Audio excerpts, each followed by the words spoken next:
348 article,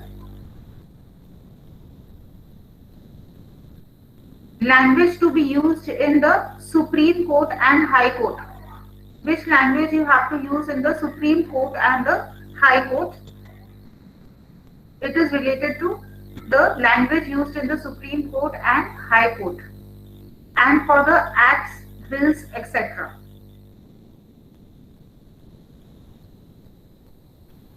So let us read. Notwithstanding, you can see the picture on the screen. Yes, ma'am. Okay. Notwithstanding anything in the foregoing provisions of this part, until Parliament by law otherwise provides, all proceedings in the Supreme Court and in every High Court, the authoritative texts. See, there are two parts in this, A and B. And B again has 3 points. That is, the first beat is of all bills to be introduced or amendments thereto to be moved in either House of Parliament or in the House or either House of the Legislature of a state, of all acts passed by Parliament or the Legislature of a state, and of all ordinances promulgated by the President or the Governor of a state, and of all orders, rules, regulations, and bylaws issued under this Constitution or under any law made by Parliament or the legislature of a state shall be in the English language. Now you read it in your mind, and then we will discuss what Article 348 states. Okay.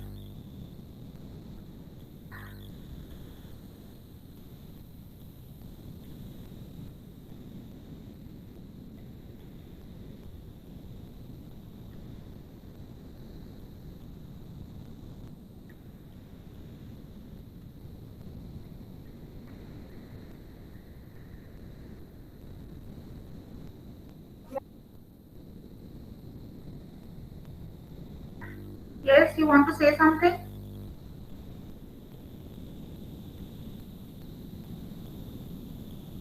Ma'am ये subject कौन सी है? आपने पहले नहीं किया मेरी class? नहीं नहीं, मैं लेट हो गई थी। ये सब्जेक्ट है। आप दूसरे बच्चे बताओ क्या है, कौन सा सब्जेक्ट है?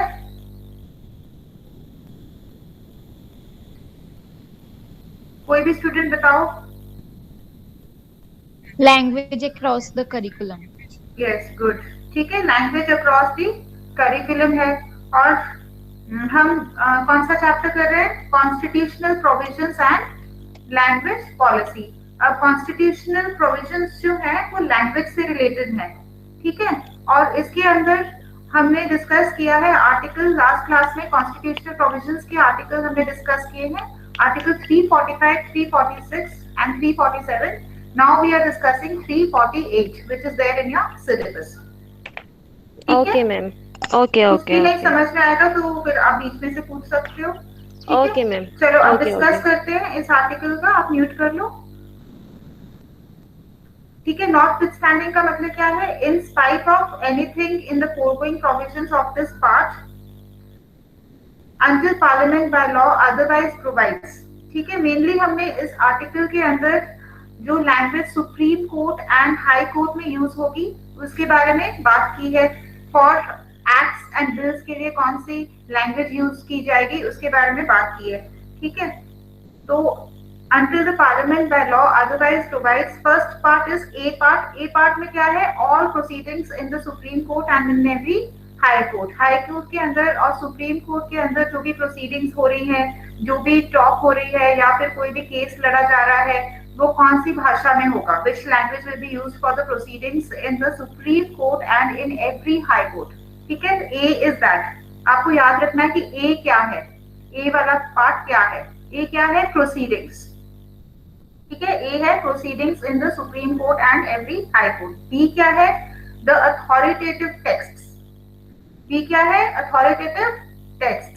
अब टेक्स्ट आपको पता है कि कोई कोई ऐसी चीज होगी जो टाइप होगी या रिटन मटेरियल होगा, टेक्स्ट होगी, ठीक है, उसके अंदर कौन कौन सी चीजें आती हैं टेक्स्ट के अंदर, अथॉरिटेटिव टेक्स्ट के अंदर? फर्स्ट है बिल्स, ठीक है, bills of all bills to be introduced, और amendments means changes अगर की जाती हैं, amendments means changes अगर की जाती हैं, that to be moved in either house of the parliament or in the house or either house of the legislature of a state, ठीक है, या फिर लोकसभा या राज्यसभा में या फिर किसी भी स्टेट की लेजिस्लेचर में या फिर पार्लियामेंट के अंदर जो भी बिल्स किए जाते हैं, इंट्रोड्यूस किए जाते हैं, या कोई भी इंट्रोड्यूस्ड बिल जो है उसको चेंज किया जाता है, अमेंड किया जाता है, तो फिर which language will be used in the bills, उसके बारे में बात की है, ठीक है। सेकेंड पार्ट क्या है? जो एक्ट्स हैं, of all the acts passed by the parliament, यही चीज है कि पार्लियामेंट और the legislature of the state of all ordinances promulgated by the president, ठीक है, अगर प्रेसिडेंट ने कोई ऑर्डिनेंस दिया है वो, और द गवर्नर ने दिया है तो वो भी, ये सारी चीजें। और थर्ड कौन सी चीज है टेक्स्ट के अंदर, कौन सी आ जाती है? ऑर्डर्स आ जाते हैं, कोई रूल्स आ जाते हैं, रेगुलेशंस आ जाती है, ठीक है, बाय लॉज आ जाते हैं। बाय लॉ क्या है? देखो लिखा हुआ है मैंने, a law made by local authority and that has to be obeyed only in that area. Local authority का लॉ होगा, वो उसी एरिया के अंदर फॉलो किया जाएगा, उसको बोलते हैं बाय लॉ, ठीक है। तो ऑर्डर्स, रूल्स, रेगुलेशंस, बायलॉज जो है ये है थर्ड पार्ट, बी वाले पार्ट का third part. Issued under this constitution और under any law made by parliament और the legislature of a state shall be in English language, ठीक है। ये सारी चीजें जो हमने अभी डिस्कस की हैं, प्रोसीडिंग्स भी, और अथॉरिटेटिव टेक्स्ट जो है, जो बिल्स हैं, एक्ट्स हैं, ऑर्डर्स, रूल्स, रेगुलेशंस, बायलॉज, ये कौन सी लैंग्वेज में होंगी? इंग्लिश लैंग्वेज, वो लास्ट में लिखा है देखो, इंग्लिश लैंग्वेज, ठीक है। क्लियर है सबको? Yes ma'am. Article 348, article 348 is related to the language to be used in the Supreme Court and the High Court and for acts, bills, etc. आप बताओ, जिसने पहले बात की थी कि कौन सा सब्जेक्ट है ये, आप बताओ क्या समझ में आया है इससे? नाम बताओ पहले अपना।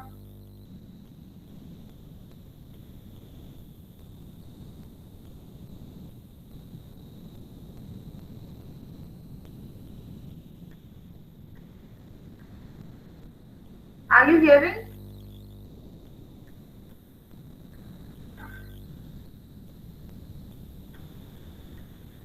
चलो कोई और बता दो फिर।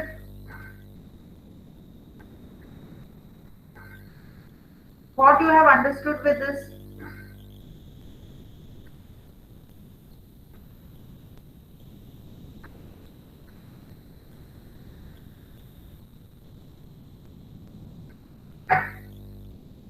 तो मैं नेम लेके बोलूं?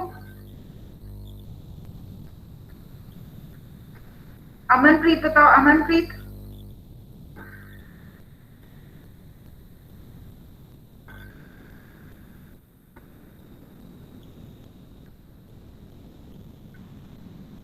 अमनप्रीत को नहीं समझ आया? Yes ma'am.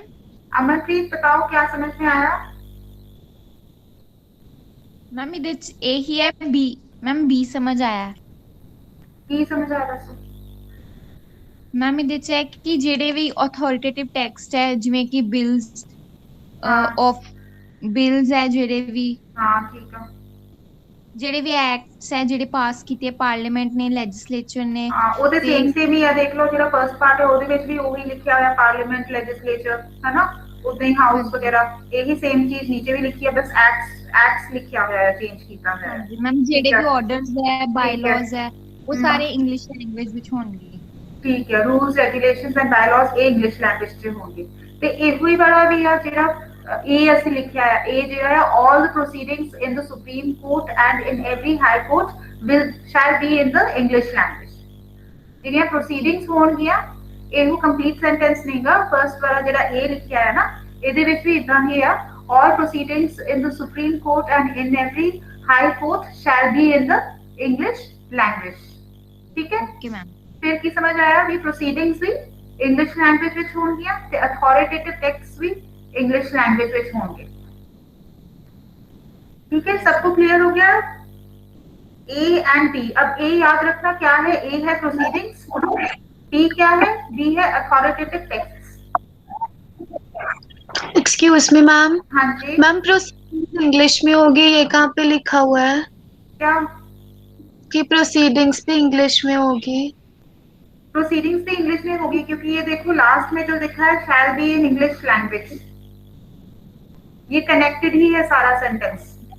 Okay ma'am. ठीक है, क्योंकि वन है ना, वन क्लॉज की बात की है. वन क्लॉज के अंदर देखो, वन क्लॉज के अंदर ए बी है, तो वन क्लॉज के अंदर ही लास्ट में लिखा है शैल बी इन इंग्लिश लैंग्वेज. तो ये सारी चीजें जो वन क्लॉज के अंदर आई हैं वो किस में है? इंग्लिश लैंग्वेज में. अगर कोई चेंजेस ना की जाए by law in the parliament, ये हमने शुरू में लिख दिया है, until parliament by law otherwise provides, कि अगर कोई और चेंजेस ना हो जाए तब तक ये सब कुछ जो है वो होगा इंग्लिश लैंग्वेज में. ठीक है, ये लिखा है ऐसे लीगल लैंग्वेज में, मगर ये यही है कि all the proceedings in the supreme court and in every high court of the state will be in English language. ये है फर्स्ट पार्ट. ए और बी तो अलग नहीं है, लाइक ए में प्रोसीडिंग्स की बात हुई और बी में टेक्स्ट की. हाँ, मगर ये सारी चीजें जो है supreme court and high court और जो एक्ट्स एंड बिल्स ये सब जो भी है इसी की लैंग्वेज की बात की गई है. Okay ma'am. जो अथॉरिटेटिव टेक्स्ट है वो भी सुप्रीम कोर्ट, हाई कोर्ट या पार्लियामेंट के अंदर जो अथॉरिटेटिव टेक्स्ट है उसी की बात की गई है. ठीक है, ओके ये मैम. सारी चीजें एक ही के अंदर आ रही हैं कि लैंग्वेज कौन कौन सी यूज होगी supreme court and high court के अंदर. ठीक है, so let us read once again. Notwithstanding anything in the foregoing provisions of this part until parliament by law otherwise provides. ठीक है, कोई और लॉ अगर प्रोवाइड कर देगी पार्लियामेंट तो वो डिफरेंट पार्ट है, मगर जो चीज चलनी है वो क्या है? All proceedings in the supreme court and in every high court, ये हम अगर कंप्लीट करें इसको, शैल be in English language. The authoritative text of all bills, of all acts, of all the orders, regulations, rules, bylaws shell be in the English language. अब जैसे हमने बात की है स्टार्टिंग के अंदर कि until parliament by law otherwise provides, अब इसमें चेंजेस भी हो सकती हैं कि इंग्लिश लैंग्वेज में नहीं भी हो सकता है, तो वो चेंजेस कैसे होंगी, किसकी परमिशन के साथ होगी, वो हम आगे देखते हैं. देखो ये फर्स्ट पार्ट है, इसका फर्स्ट क्लॉज है. ठीक है, वन लिखा हुआ है यहाँ पे.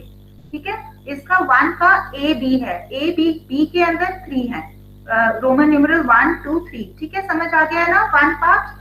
अब देखो, अब इसका 348 आर्टिकल 2 के अंदर क्या है और 3 के अंदर क्या है ये देखते हैं. 348 की बात की है जिसमें language of the supreme court and high court के साथ रिलेटेड है.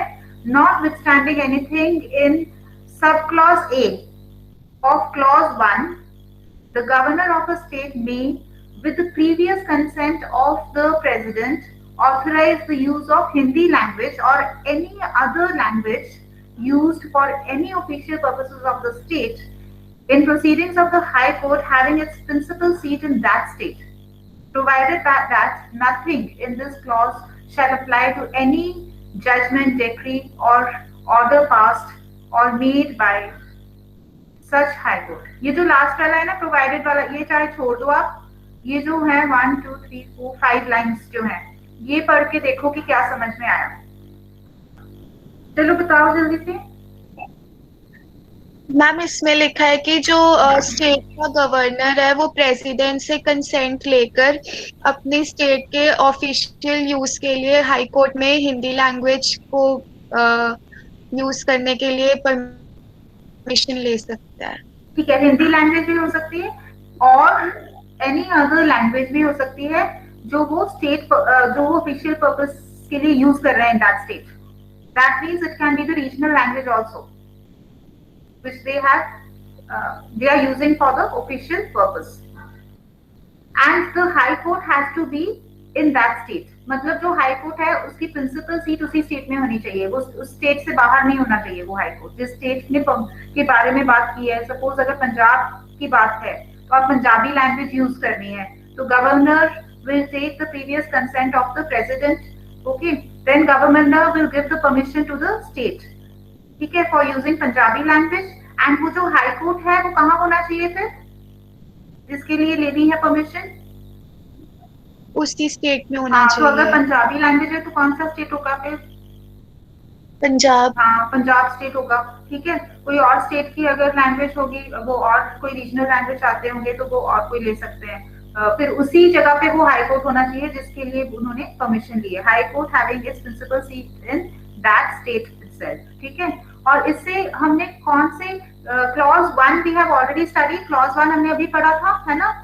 और उसके अंदर हमने पढ़ा था कि English language will be used in part A and B.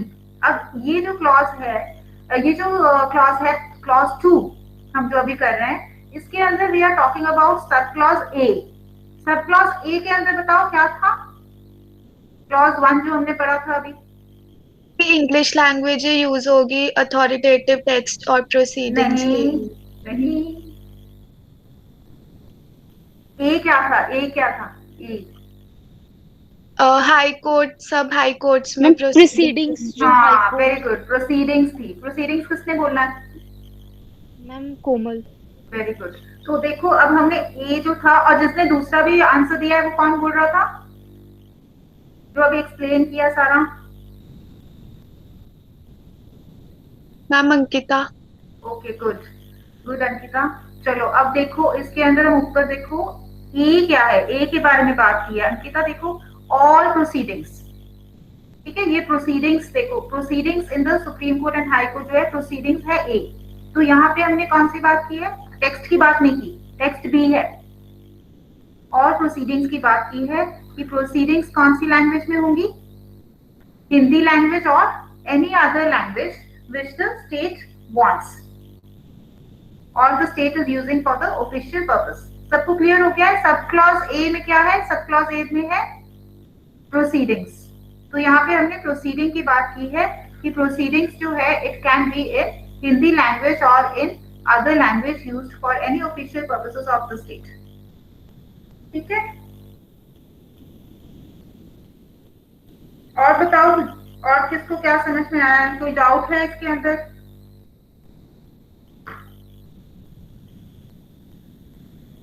Second clause में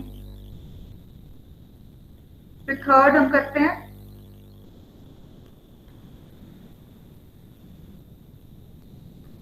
ठीक है, अब देखो third, notwithstanding anything in the subclause B of clause 1 where the legislature of a state has prescribed any language other than the English language for the use of bills introduced in or acts passed by the legislature of the state or in ordinances promulgated by the governor of the state or in any order, rule, regulation or bylaw referred to in paragraph 3 of that subclause.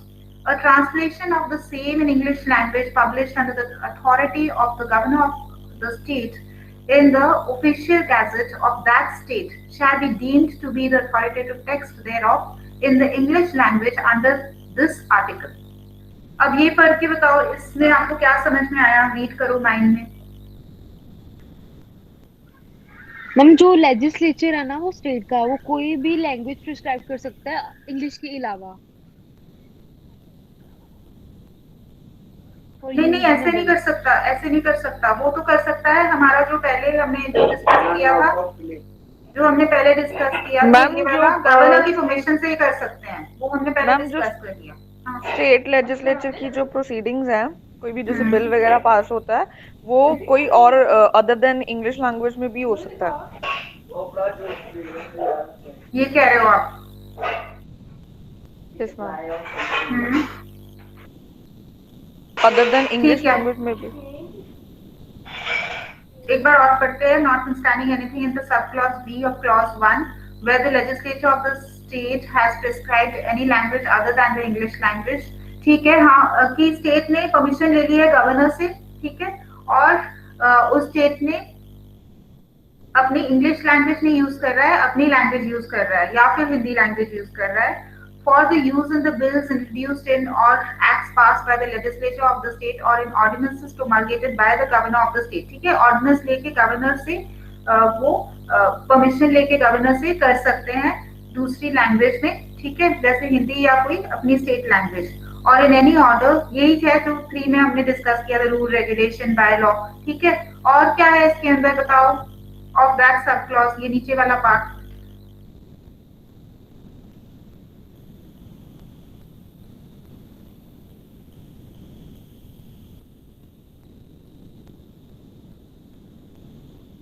Ma'am इसमें ये कह रहे हैं कि जो English language जो अगर हम जब ट्रांसलेशन करते हैं ना उसी चीज की इंग्लिश लैंग्वेज में मैम वो मानी जाएगी अथॉरिटेटिव टेक्स्ट, जो इंग्लिश लैंग्वेज में ट्रांसलेशन होगी। मैं समझी नहीं कि इंग्लिश लैंग्वेज की टेक्स्ट बनानी है या फिर रीजनल लैंग्वेज की टेक्स्ट बनानी है। जैसे मैम प्रोसीडिंग वही सपोज कर लो हिंदी में। प्रोसीडिंग मत बोलो यहाँ पे, क्योंकि हम प्रोसीडिंग की बात ही नहीं कर रहे। प्रोसीडिंग की बात तो हमने सेकंड क्लॉज में कर ली। प्रोसीडिंग जो था वो ए था, वो हमने सेकंड क्लॉज में कर ली। अब क्या है, बी है। बी है जो हम ऑथोरिटेटिव टेक्स्ट की बात कर रहे हैं, हम टेक्स्ट की बात कर रहे हैं, ठीक है। हाँ बोलो, अब बोलो। जो मैम किसी भी लैंग्वेज में हुआ है तो फिर उसकी अगर ट्रांसलेशन इंग्लिश में देखें तो इंग्लिश का अथॉरिटेटिव टेक्स्ट माना जाएगा वो। नहीं नहीं, ऐसे नहीं है। और बताओ कोई। ठीक है, आपका क्लोज है, मगर थोड़ा सा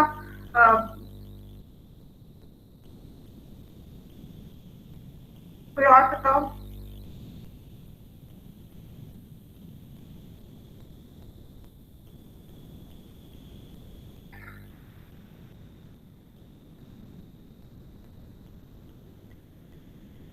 यस,